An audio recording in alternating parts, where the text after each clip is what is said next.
Welcome to Naskar academy YouTube channel.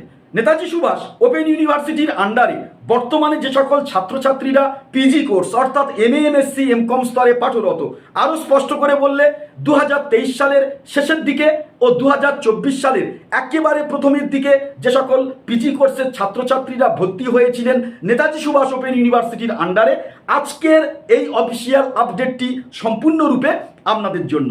অবশ্যই করে এই আপডেটটি স্টাডি সেন্টার ভিত্তিক অফিসিয়াল আপডেট। তো এই আপডেটের পাশাপাশি আরও কতকগুলি ইম্পর্টেন্ট আপডেট আপনাদেরকে জানিয়ে দেব।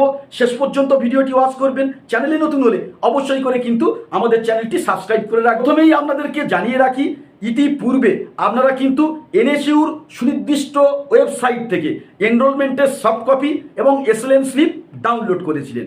তো এই ডাউনলোডের প্রক্রিয়া যখন চলছিল, তারপরে পরে কিন্তু ক্লাসের শিডিউল দেওয়া হয়েছিল। ক্লাস ছাত্রছাত্রীরা অনেকেই করেছেন, বিভিন্নভাবে ক্লাস করেছেন, কিন্তু ছাত্রছাত্রীদের মধ্যে একটা প্রশ্ন ছিল যে এসএলএন স্লিপ এবং এনরোলমেন্টের সফট কপি তো আমরা ডাউনলোড করলাম, ক্লাসে তো আমরা অ্যাটেন্ড করছি, তাহলে আমরা বই কবে পাবো? এটা কিন্তু ছাত্রছাত্রীদের একটা সংখ্যাগরিষ্ঠ প্রশ্ন। তো এই আপডেটটি বই ডিস্ট্রিবিউশনের স্টাডি সেন্টার ভিত্তিক অফিসিয়াল আপডেট, যে পশ্চিমবঙ্গের বিভিন্ন স্টাডি সেন্টার থেকে অলরেডি কিন্তু পিজি কোর্সের ছাত্রছাত্রীদের বই ডিস্ট্রিবিউট করা হচ্ছে। তো আপনি বা আপনারা যে স্টাডি সেন্টারে ভর্তি হয়েছেন, সেই স্টাডি সেন্টারে একবার সশরীরে গিয়ে উপস্থিত হন এবং জিজ্ঞাসা করুন বই দেওয়া হচ্ছে কিনা। হয়তো সেদিনে আপনি বই পেয়ে যেতে পারেন, কিংবা একটা ডেট বলে দেবে, সেই ডেটে আপনারা যাবেন এবং বই সংগ্রহ করবেন। তো এবারে আপনাদেরকে জানিয়ে দিই, স্টাডি সেন্টার থেকে বই কালেকশন করতে গেলে কি কি প্রয়োজনীয় ডকুমেন্ট স্টাডি সেন্টারে নিয়ে যেতে হচ্ছে। এক, এনরোলমেন্টের soft copy, SLM slip, admission payment receipt আর অ্যাডমিশন ফর্ম। মোটামুটি এই চারটি ডকুমেন্ট স্টাডি সেন্টারে নিয়ে গেলে অবশ্যই করে কিন্তু স্টাডি সেন্টার থেকে বই পেয়ে যাবেন। এবারে আসি এনএসইউর আন্ডারে যে ক্লাসগুলি কন্ডাক্ট হয় পিজি কোর্সের ছাত্রছাত্রীদের, সেই ক্লাস প্রসঙ্গে। তো আপনাদেরকে জানিয়ে রাখি, এনএসইউর যে ক্লাস পিজি কোর্সের দুইভাবে কিন্তু কন্ডাক্ট হয়। একটা ক্লাস হয় অনলাইনে এনএসইউ অ্যাপের মাধ্যমে, এছাড়াও এনএসইউ তার নিজস্ব অফিসিয়াল ইউটিউব চ্যানেলের মাধ্যমে কিছু কিছু কিন্তু ক্লাস কন্ডাক্ট করে। আর আরেকটা অবশ্যই আপনারা জানেন যে অফলাইনে কিন্তু ক্লাস হয় পার্সোনাল কন্ট্যাক্ট প্রোগ্রামের মাধ্যমে।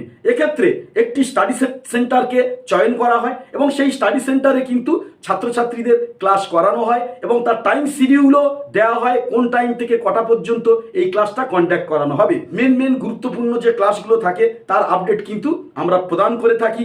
ফলে চ্যানেলে যদি নতুন হন, গুরুত্বপূর্ণ আপডেটগুলি পেতে কিন্তু চ্যানেলটি সাবস্ক্রাইব করে রাখবেন। এবারে আসি, তো এই ক্লাস কি করা ম্যান্ডেটরি?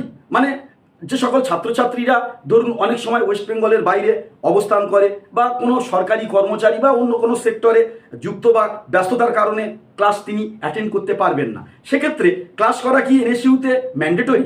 তো তার উত্তরে বলি, বাংলা, ইংরাজি, ইতিহাস, এই সকল পলিটিক্যাল সায়েন্স, পাবলিক অ্যাডমিনিস্ট্রেশন, এই সকল যে ট্র্যাডিশনাল সাবজেক্ট আছে, এই ট্র্যাডিশনাল সাবজেক্টে ক্লাস আপনি করতেও পারেন, নাও করতে পারেন, বাধ্যবাধকতা কিন্তু নেই। তবে এটুকু বলে রাখি, ক্লাসগুলি যদি আপনি একটু করেন তাহলে মোটামুটি সিলেবাস সম্পর্কে আপনার একটা ধারণা একেবারে তৈরি হবে। তবে জিওগ্রাফি, ফিজিক্স, কেমিস্ট্রি, এই সকল যেগুলো সাবজেক্টগুলো আছে, প্র্যাকটিক্যালের ক্লাসগুলো কোনো সাবজেক্টে থাকলে সেগুলো কিন্তু ক্লাস করা ম্যান্ডেটরি। এছাড়াও কিছু প্রজেক্টের ব্যাপার যদি থেকে থাকে, সেই দিনগুলিতে কিন্তু ছাত্রছাত্রীদের স্টাডি সেন্টারে গিয়ে ওই ক্লাসগুলিতে কিন্তু অ্যাটেন্ড করতে হবে। তবে এই যে বললাম, এগুলো ট্র্যাডিশনাল সাবজেক্টের বাইরে practical oriented subject, lab basic subject, এগুলোতে কিন্তু ক্লাস করা ম্যান্ডেটরি। এবারে নেতাজি সুভাষ ওপেন ইউনিভার্সিটিতে যে সকল ছাত্রছাত্রীরা পিজি কোর্সে নতুন ভর্তি হয়েছে, তো আপনারা প্রায়শই বলছেন যে আমাদের অ্যাসাইনমেন্ট বা আমাদের এক্সামটা কবে? কারণ আমাদের পূর্ববর্তী যে দাদা, তাদের কিন্তু এখনো পর্যন্ত পরীক্ষা হলো না 2023 সালের, যেখানে নভেম্বর বা ডিসেম্বর মাসে হওয়ার কথা ছিল। তাহলে আমাদের পরীক্ষাটা কবে? তো আপনাদেরকে প্রত্যেককেই জানিয়ে রাখি, বিভিন্ন কারণে 2-1 বছর কিন্তু পরীক্ষা লেট হয়, তার পিছনে অনেকগুলো আনুষঙ্গিক প্রাসঙ্গিক কারণ থাকে।